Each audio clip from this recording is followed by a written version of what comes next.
오늘 말씀의 제목은 여호와 이레입니다. 제가 대학생 때 이제 한 선교단체에서 선교를 간 적이 있었습니다. 단기 선교였는데 그 선교단체는 조금 특이하게 이제 전국에 이제 단기 선교를 가고자 하는 남녀노소 가리지 않고 누구나 이제 신청하는 사람을 먼저 받습니다. 그리고 면접을 통해서 그 중에 한 150명 정도를 이제 선발을 해요. 그리고 그 사람들 중 이제 7명, 8명으로 이제 팀을 만들어서 한 20개의 팀이 한 번에 이제 6개월 동안 훈련을 받고 이제 20여 개의 국가로 이제 선교를 나가는 시기였습니다. 이렇게 선교팀이 꾸려졌을 때 문제가 뭘까요? 남녀노소 서로 잘 알지도 못하고 각자 다른 교단에 그리고 다른 교회에서 온 사람들이 한 팀을 이룬다라는 겁니다. 그리고 6개월 동안 그 사람들이 하나가 되어야 하는데 그게 굉장히 쉽지 않은 일이었습니다. 그래서 그 선교단체에서는 캐치프레이즈처럼 하는 말이 하나 있었는데 그게 뭐냐면 주님이 하셨습니다 라는 말이었습니다. 이 말을 통해서 이제 선교팀 안에 구성원들이 서로 자기를 높이기보다는 자기를 낮추고 주님만 드러내고 그렇게 우리가 주님 안에서 하나가 되자라는 그런 형태로 이제 자연스럽게 주님이 하셨습니다 라는 말을 하면서 하나가 될 수 있도록 한 것이었습니다. 그래서 무엇을 하나 해도 늘 하는 말이 주님이 하셨습니다 라는 말이었습니다. 예를 들어서 이제 선교사님이 이제 말씀을 잘 강의하셔갖고 너무나도 은혜로워서 선교사님 너무 은혜 많이 받았습니다. 그러면은 선교사님이 뭐라고 하셨냐면은 주님이 하셨습니다 라고 이야기를 하는 겁니다. 그리고 똑같이 그것을 보고 다른 선교팀들도 이제 따라하는 겁니다. 이제 선교팀에서 발표를 잘해서 발표를 잘한 것을 칭찬해도 주님이 하셨습니다. 찬양이 은혜로워서 찬양이 좋았다 해도 주님이 하셨습니다. 그리고 팀원 중 누군가 이제 간식을 챙겨와서 간식 잘 먹었습니다. 감사합니다 라고 해도 주님이 하셨습니다 라고 이렇게 무엇이든 다 주님이 하셨습니다 이야기했습니다. 그렇게 모두 자기를 내려놓고 이제 주님만 높이며 주님이 하셨습니다 고백하다 보니 이제 훈련 후에 선교지에 가서 정말로 우리가 말했던 그 주님이 하셨습니다 라는 일들을 경험하게 된 겁니다. 저 같은 경우에는 이제 선교 일정 중에 어떤 곳에 가서 이제 아이들을 모아놓고 아이들에게 복음을 전하는 시간이 있었는데 야외였기 때문에 날씨가 굉장히 중요했습니다. 근데 가는 내내 비가 억수로 쏟아지는 거예요. 그래서 이걸 도대체 어떻게 해야 되나. 하늘을 보는데 하늘은 시꺼멓고 도저히 비가 금방 그칠 것 같지 않았습니다. 근데 정확하게 한 10분 전, 도착하기 10분 전부터 날씨가 개기 시작하더니 이제 그곳에 도착해서 내려보니까 하늘에 무지개가 있는 겁니다. 그걸 보는 순간 무슨 말이 터져 나왔겠습니까? 주님이 하셨습니다. 그러니까 그동안은 말뿐이었습니다. 주님이 하셨습니다 라는 말이 선교팀에서 이제 하라고 하니까 하는 그런 말들이었는데 선교지에 가서는 그것이 제 신앙의 고백, 그 선교팀 안에서는 신앙의 고백으로 다 주님이 하셨습니다 라는 말을 하게 된 것입니다. 저는 우리의 신앙이 성숙해지면 성숙해질수록 이 주님이 하셨습니다 라는 고백이 우리 안에 더욱 많아져야 한다라고 생각합니다. 오늘 우리가 읽은 이 창세기 22장도 어떻게 보면은 주님이 하셨습니다 라는 고백으로 가득한 본문이라고 생각합니다. 오늘 설교의 제목은 여호와 이레입니다. 여호와 이레는 여호와의 산에서 준비되리라 라는 의미를 갖고 있습니다. 그런데 이것을 원어 그대로 직역하면은 준비되리라가 아니라 보게 될 것이다, 보여주신다 라는 의미이기도 합니다. 히브리어로 보다라는 것이 이제 형태를 바꾸면은 준비하다, 예비하다 라는 그런 의미가 되기도 합니다. 그래서 22장의 핵심적인 내용은 결국 이 모리아산에서 무엇을 보게 되는가, 이것이 핵심적인 내용입니다. 창세기 22장에서 하나님께서 아브라함을 부르셨을 때 뭐라고 하셨나요? 아브라함아, 내가 고향과 친척과 아버지의 집을 떠나 내가 내게 보여줄 땅으로 가라 라고 말씀하셨습니다. 그 하나님이 보여주시는 그 땅 어떤 곳인지 아브라함은 가본 적도 없고 본 적도 없고 하나님께서 설명해 주시지도 않았지만 갈 바를 알지 못하고 믿음으로 나아갔습니다. 그렇게 믿음으로 떠난 여정이 이제 창세기 22장에 이르러서 여호와께서 보여주시는 땅에 도달한 것입니다. 그곳이 어디입니까? 창세기 22장 2절을 우리가 같이 읽어보도록 하겠습니다. 여호와께서 이르시되 내 아들 내 사랑하는 독자 이삭을 데리고 모리아 땅으로 가서 내가 내게 일러준 한 산 거기서 그를 번제로 드리라.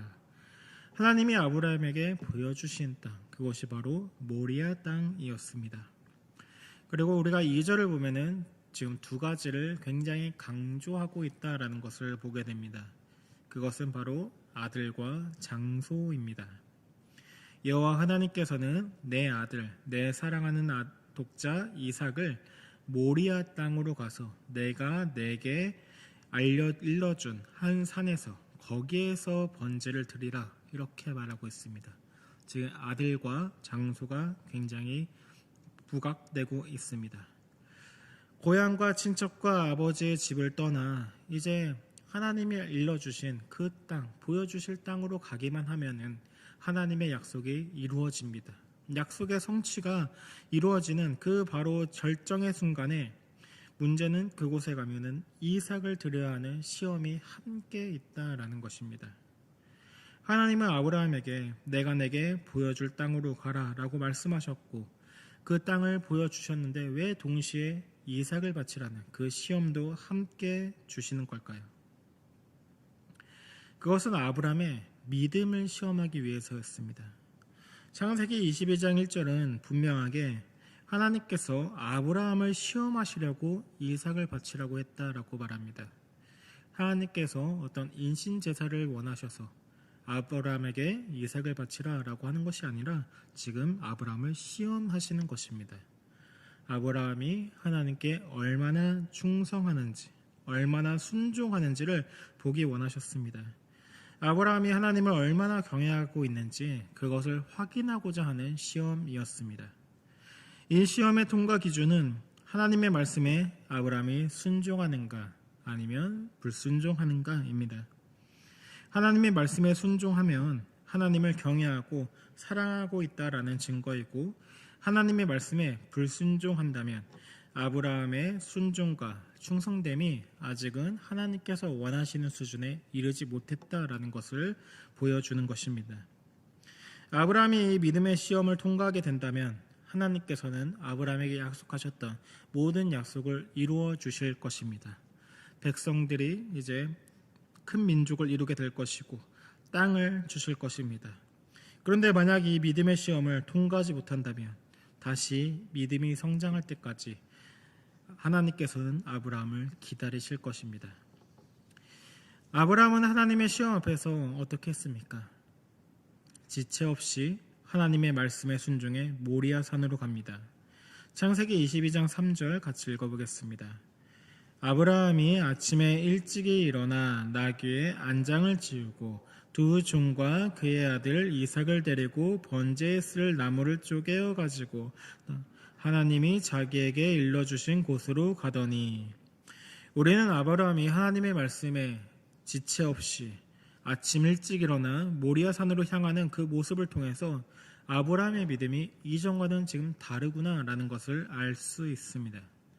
하나님께서 이삭을 통해 큰 민족을 이루겠다라고 하셨는데 지금 이삭을 바치게 되면 하나님이 하신 약속은 어떻게 되는지 알 수 없는 상황, 이 불확실한 그 상황 속에서도 혼란스러움 속에서도 아브라함은 의심하거나 다른 누군가와 상의하거나 그러지 아니하고 지체 없이 하나님의 말씀에 순종하는 것입니다. 그리고 하나님이 보여주신 모리아 땅을 봅니다.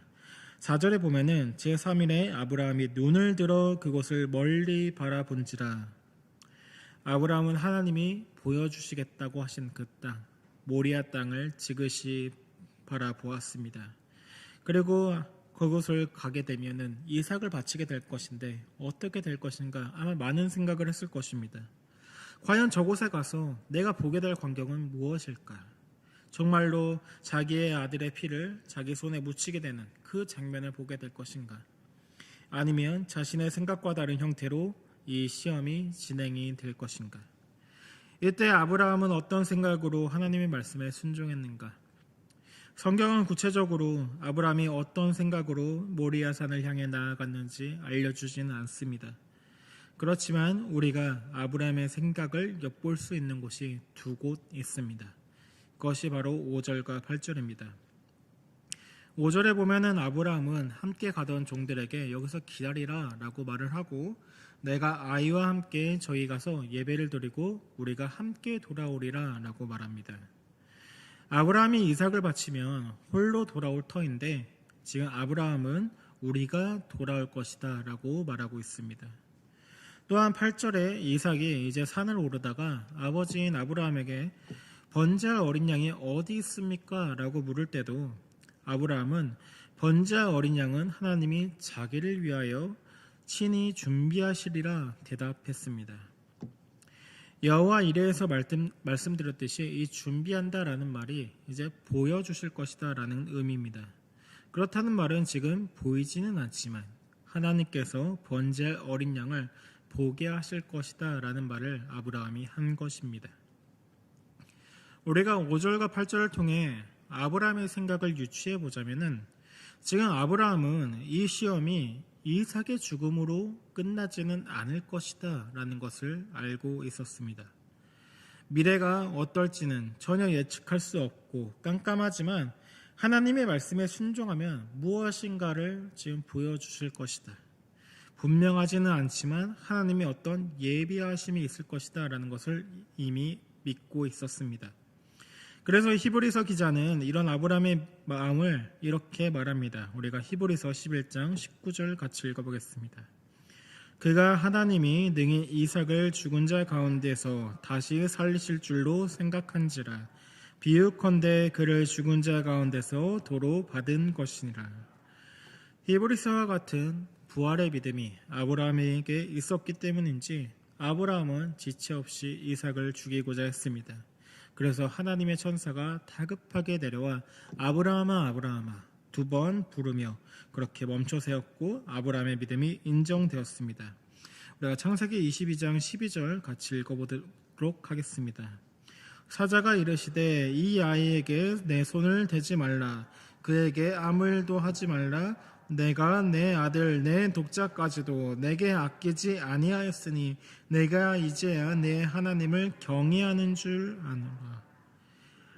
하나님은 아브라함이 자신을 따라 나섰던 이유이며 아브라함의 사랑하는 내 아들 내 독자까지도 아끼지 아니함으로 이제야 나를 경외하는 줄을 알겠다라고 말씀하십니다. 그리고 하나님께서는 무엇을 보게 하십니까? 바로 제사할 순양을 보게 하십니다. 창세기 22장 13절에 보면은 아브라함이 눈을 들어 살펴본즉 한 순양이 뒤에 있는데 뿔이 수풀에 걸려 있는지라. 아브라함이 가서 그 순양을 가져다가 아들을 대신하여 번제로 드렸더라.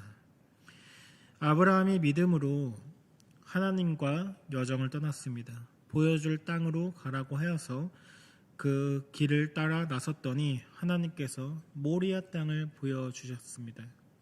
그리고 모리아 땅에 이르러서는 이삭을 바치라고 하셔서 이삭을 바치기 위해 믿음으로 올라갔더니 그곳에서 순양을 보여주셨습니다. 그런데 이 순양으로 끝나는 것이 아니라 아브라함에게는 또 한 가지 보여지는 것이 있었습니다. 그것이 바로 14절입니다. 우리가 14절 같이 읽어보도록 하겠습니다. 아브라함이 그 땅 이름을 여호와 이레라 하였으므로 오늘날까지 사람들이 이르기를 여호와의 산에서 준비되리라 하더라. 아브라함이 시험을 통과하고 난 후에 본 것이 무엇입니까? 바로 여호와 하나님입니다. 아브라함은 모리아 땅을 아브라함이 순종했다라는 의미에서 아브라함 샤마라고 짓지 않았습니다. 여호와 이레라고 이름을 붙였습니다. 여호와 이레, 여호와의 산에서 준비되리라. 여호와께서 준비하신다. 원어로 직역하면 여호와께서 보이실 것이다. 여호와께서 보신다라는 의미입니다. 아브라함이 모리아 산을 보고 그리고 그 다음 순양을 보고 끝내는 하나님을 보게 된 것입니다. 자신을 보고 계신 그 하나님을 아브라함은 본 것입니다. 그래서 모리아 산을 오르면서 종들에게 우리가 돌아올 것이다 라고 했던 말, 그 말은 어찌 보면은 그 당시에는 종들에게 둘러대기 위해서 했던 말일 수 있습니다. 내가 곧 이삭을 바치러 갈 것인데 이 종들이 함께 가게 되면은 혹시 내가 이삭을 바칠 때 방해할 수도 있기 때문에, 그리고 내가 하려는 일을 감추기 위해서 그렇게 종들에게 둘러댄 말일 수 있습니다. 또 이삭이 번제할 어린 양은 어디 있습니까? 라고 할 때 하나님이 준비하실 것이다, 하나님이 보게 하실 것이다 라는 말 또한 이삭을 안심시키기 위해서 그렇게 둘러댄 말일 수도 있습니다. 그러나 이제 그 말이 더 이상 말뿐이 아니라 신앙의 고백이 되었습니다. 창세기 12장부터 아브라함이 자신의 힘으로 하나님을 따른다라고 생각할 수 있었습니다. 자신의 믿음이 성장해 나가고 그것이 자기의 실력이라고 생각했을 수 있습니다. 그러나 믿음이 절정에 이른 창세기 22장에 들어보니 자신의 모든 신앙의 여정을 다 하나님께서 보고 계셨고 하나님께서 인도하셨다라는 것을 깨달은 것입니다. 그래서 아브라함은 자신의 어떤 것도 이 모리아산에서 드러내지 않았습니다. 단지 여호와 하나님의 역할만을 드러내서 여호와 이레라고 지었습니다. 이 말이 무엇이겠습니까? 하나님, 나는 아무것도 한 것이 없습니다. 이것은 다 주님이 하셨습니다. 이렇게 고백하는 겁니다. 그래서 모리아산은 여호와의 산이 되었고 여호와 이레가 되었습니다. 뿐만 여호와 이레가 이후의 사람들에게까지도 여호와의 산에서 준비되리라 라고 전해진 것처럼 원어를 살려서 이야기하면 여호와의 산에서 여호와가 보여지실 것이다 라는 말로 보게 되면 예언의 측면도 있습니다. 이후에 여호와께서 언제 모리아산에서 이스라엘에게 보여지십니까? 바로 성전이 지어졌을 때입니다. 솔로몬이 왕이 되었을 때 성전을 세우는데 그 성전이 모리아산에 세워지는 것입니다. 역대하 3장 1절에 보면은 솔로몬이 예루살렘 모리아산에 여호와의 전 건축하기를 시작하니 그곳은 전에 여호와께서 그의 아버지 다윗에게 나타난 곳이요 여부스 사람 오르난의 타작마당에 다윗이 정한 곳이라. 모리아산에 성전이 세워지고 그리고 역대하 7장에 여호와 영광이 성전에 가득하게 임함으로 하나님께서는 이스라엘 백성들에게 보이셨습니다. 하나님은 단지 아브라함에게만 보여지신 것이 아니라 그 후손 전체에게 그리고 또 나아가 우리에게도 보여주시는 분이십니다. 이삭이 아브라함에게 하나님께 드릴 어린 양이 어디 있습니까? 라고 할 때 아브라함은 그 양을 하나님께서 준비하실 것이다 라고 말했습니다. 창세기 22장에서는 그것이 순양이었지만 우리에게 하나님께서 준비하시고 우리에게 보여주신 어린 양 누구입니까? 바로 예수 그리스도입니다. 세례 요한이 예수님을 보고 뭐라고 말했습니까? 보라, 세상 죄를 지고 가는 하나님의 어린 양이도다 말하지 않았습니까? 우리가 예수님을 믿고 구원받아 신앙생활하며 사는 삶, 이것이 우리의 힘으로 하는 것입니까?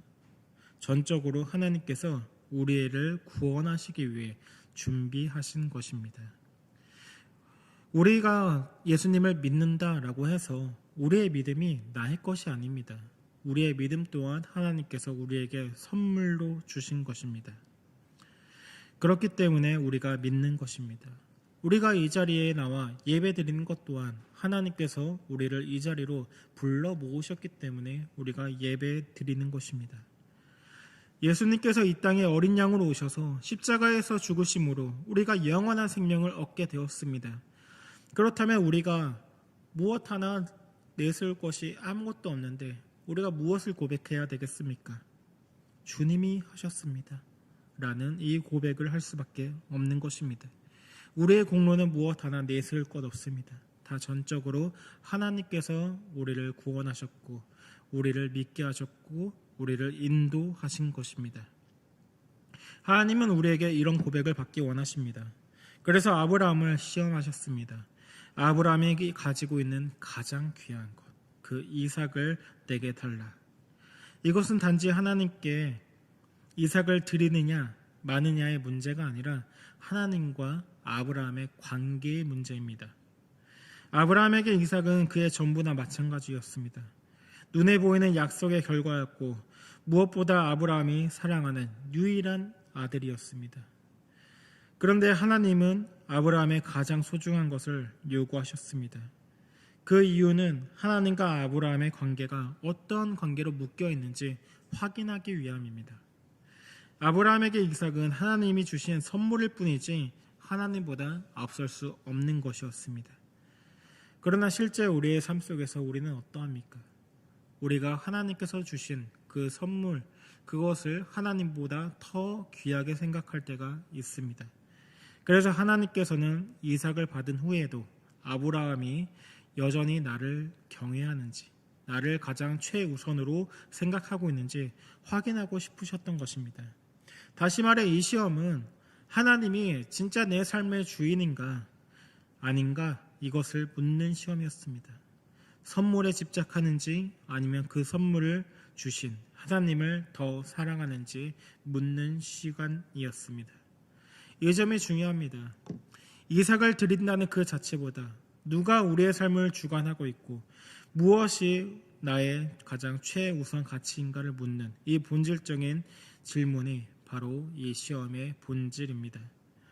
아브라함은 이 시험을 통해 여전히 나는 하나님이 나의 주인이십니다. 나를 인도하시는 분입니다. 고백한 것입니다. 우리도 마찬가지입니다. 우리가 늘 어떤 선택의 순간에 우리가 진짜로 귀하게 여기는 것이 무엇인지 우리는 스스로에게 물어야 하고 우리가 점검해 봐야 합니다. 그때마다 우리가 무엇을 가장 소중하다라고 말할 수 있겠습니까? 이 세상의 그 어떤 것 아니라 우리가 하나님만을 내 가장 소중한 것입니다 라고 고백할 수 있기를 원합니다. 그래서 우리가 붙들고 있는 이삭과 같이 가장 귀한 것, 그것을 주님 앞에 내어놓을 때 우리가 내려놓을 줄 안다면 하나님은 결국 그 자리에서 우리에게 더 큰 복과 예비하심으로 우리를 인도하실 것입니다. 혹시 지금 인생에 모리아산과 같은 시험을 맞닥뜨린 분이 있으십니까? 앞이 전혀 보이지 않는 깜깜한 어둠과 같고 아무리 계산해도 손해만 남는 것 같고 무엇이 옳은지조차 알 수 없는 그런 상황이 있을 수 있습니다.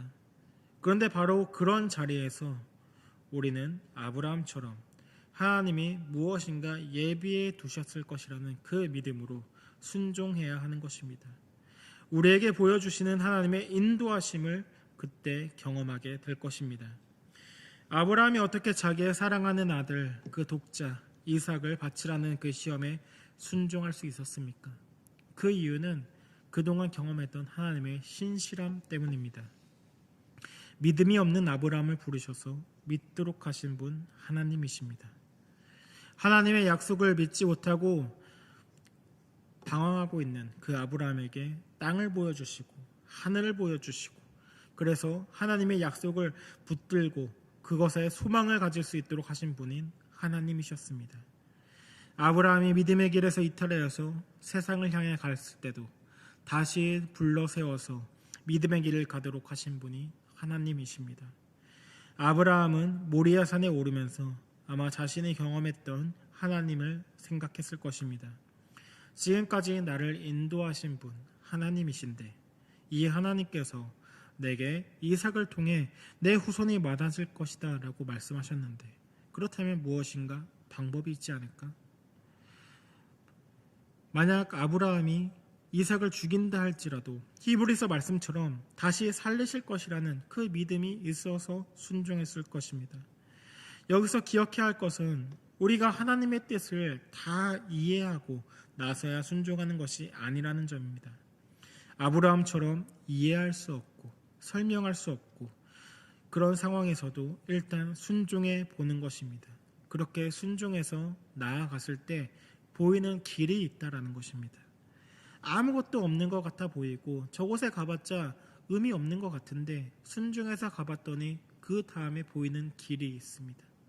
그리고 또 그 길을 따라갔을 때 그곳에 도착해서야만 보이는 또 다른 길이 있는 것입니다. 하나님이 원하시는 믿음은 바로 이런 믿음입니다. 하나님의 말씀이기에 일단 순종해 보는 것입니다. 아직 하나님과의 관계에서 이런 인도하심에 대한 경험이 없다면 우리가 순종함으로 하나님과의 나와의 이 개인적인 경험 안에서 이런 인도하심을 경험할 수 있기 원합니다. 그래서 내 안에 하나님과 나만이 아는 내 인생을 주관하시는 그 하나님의 인도하심에 대한 그 경험들이 쌓일 때 우리가 시험 앞에서 나를 인도하시고 내게 길을 열어주시고 보여주셨던 그 하나님을 신뢰하기 때문에 흔들리지 않을 수 있습니다. 우리도 흔히 이런 말을 하지 않습니까? 하나님의 은혜였습니다. 주님의 은혜였습니다.